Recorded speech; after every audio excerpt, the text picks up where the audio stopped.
Differential amplifier का हम ये वाला केस यूज़ कर रहे हैं। तो इसमें सबसे पहले हम सर्किट बनाए गए प्लस VCC से एक 5 पे जाएगा हमारा RC जो 7.5 किलो ओम का होगा। तो प्लस 15 से हमारा एक जाएगा 5 पे, देखो ये जा रहा है 5 पे, अब 5 पे जा रहा है ये 15 से। फिर उसके बाद से एक प्लस 15 वोल्ट से 1 पे जाएगा RC का, तो प्लस 15 वोल्ट से एक 1 पे गया 7.5 किलो ओम का रेजिस्टेंस गया। फिर उसके बाद से ये जो 3 है दोनों का 3 कॉमन है, कॉमन से एक 3 से जाएगा माइनस VEE में 15 वोल्ट पे एक 7.5 किलो ओम का, तो ये 3 है। 3 से गया माइनस 15 वोल्ट पे एक हमारा रेजिस्टेंस गया 7.5 किलो ओम का। अब इतना हमारा सर्किट यहाँ कंप्लीट हो गया। अब हम इनपुट देंगे और आउटपुट मेज़र करेंगे कितना हमारा गेन हो रहा है। तो इसके लिए हम इनपुट जोड़ रहे हैं और आउटपुट देख रहे हैं। यहाँ से जो दे रहे हैं उसी को हम CRO में ट्रेस करने के लिए ये वाला लगा है। और आउटपुट हम 5 से लेंगे, इनपुट हम 4 से देंगे। और आउटपुट हम 5 से लेंगे तो ये इन्वर्टिंग हो जाएगा, और इनपुट अगर जो 1 से लेंगे तो मतलब कि नॉन इन्वर्टिंग होगा। तो अब हमारा ये 5 से ले रहे थे जब हम आउटपुट, तो हमारा नॉन इन्वर्टिंग केस आ रहा है, देखो। और हमारा PPP इनपुट हमारा ये है,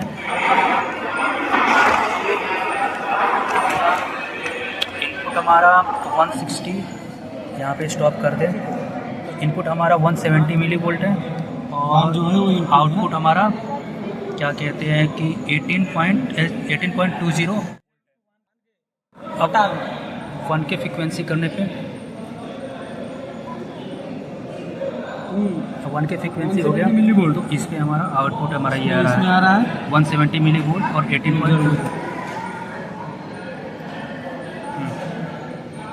milli volt 168 millivolt. Output आ रहा है 15.40। हाँ 15.4। तो हमने हमारा इनपुट है 170 मिली वोल्ट और आउटपुट है हमारा 15.40 वोल्ट, और हमारा गेन आ रहा है 90.5, जो कि अप्रॉक्सीमेटली सही है, 100 आना चाहिए, और हमारा 90.5 आ रहा है। तो हमारा इसके बाद से हम फ्रीक्वेंसी चेंज करके, जैसे 1 किलोहर्ट्ज़ पे था, अब 2 किलोहर्ट्ज़ पे हम फ्रीक्वेंसी पे देखेंगे गेन कितना आ रहा है। हाँ 2 किलोहर्ट्ज़ पे हमारा आ गया 15.60। इनपुट हमारा है 7.70 170 मिली वोल्ट और 15.60 गेन हमारा उतना ही आ रहा है।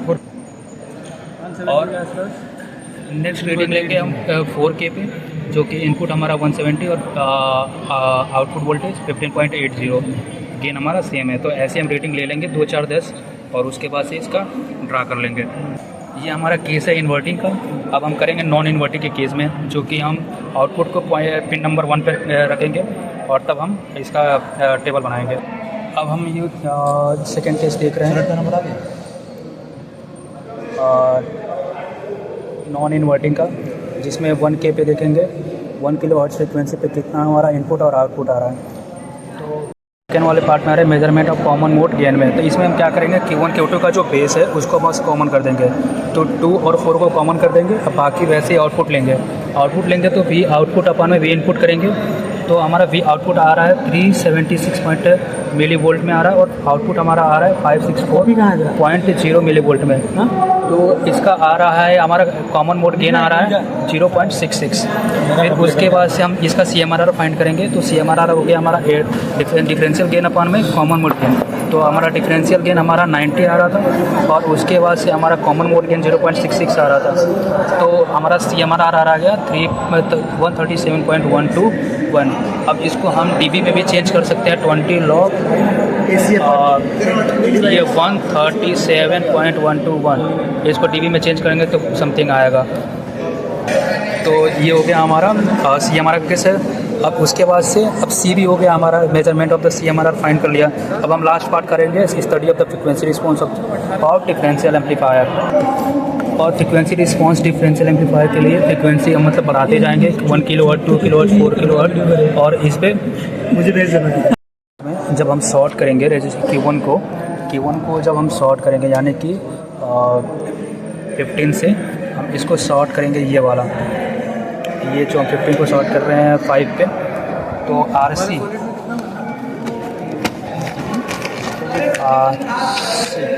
जब हम RC को शॉर्ट करेंगे तो हमारा गेन कम होना चाहिए, तो 5 पे गेन कम होना चाहिए। तो जो कि हमारा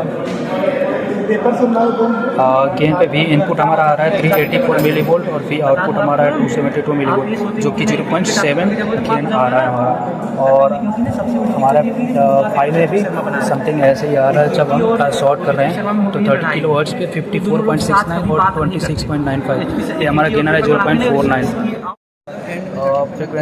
सबसे पहले डिफरेंशियल एम्पलीफायर में हम लास्ट वाला केस कर रहे हैं, कांस्टेंट करंट सोर्स वाला। तो उसमें सबसे पहले हम पूरा सर्किट पुराने वाले मतलब कि सर्किट जोड़ लेंगे। जो हमारा RE है,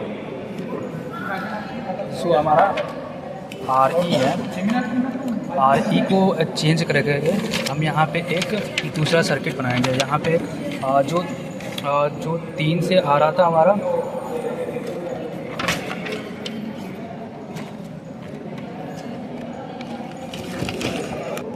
जो 3 से हमारा -VEE पे जा रहा था नेगेटिव सोर्स पे, उसको हम जो 7.5 किलो ओम का रेजिस्टेंस था उसको हटा करके अब हम ये वाला सर्किट बनाएंगे। तो सबसे पहले हम यूज़ करेंगे ट्रांजिस्टर के लिए पिन 7, 6 और 8। तो 8 से हम 3 को मतलब कि एक वायर जो कनेक्ट कर देंगे। 8 से 3 को एक वायर हम कनेक्ट करेंगे। 3 से एक हम वायर 8 पे कनेक्ट किए, यहाँ पे देखो ये किए रहा। 3 से एक 8 पे हमने वायर कनेक्ट कर दिया। फिर उसके बाद से 6 से हम 12 किलो ओम का एक रेजिस्टेंस यूज़ करेंगे। तो हमारा 6 ये रहा। 6 से एक हम 12 किलो ओम का रेजिस्टेंस यूज़ किए, ग्राउंड किए इसको।